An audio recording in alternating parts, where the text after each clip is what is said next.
Halo Bes, ya apa iki kabare? Masya Allah, panas ilak-ilak yo. Dino iki ngene iki cocoke ngombe sing seger seger Bes.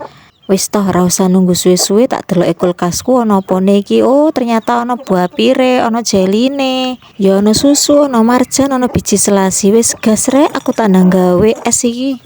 Iki wis tak siapno wadahe cepuk gede Bes, tak cemplungno es batuku dhisik sak kresek, mari es batu terus tak cemplungno agar-agar warna ijo muru-muru. Mari ngono iki ana irisan buah pir, tak cemplungno kabeh lho.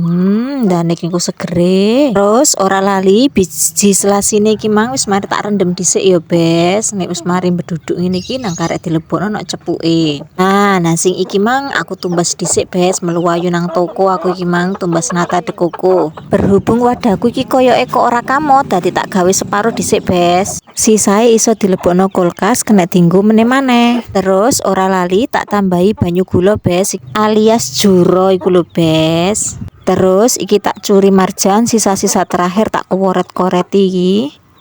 Ning wis mari marjane nyemplung, karek paringono susu kental manis sing owake Bes, tapi yo tergantung selera. Nek gak sepiro seneng legi yo diparingi sithik, nek seneng legi yo iso diparingi sing akeh.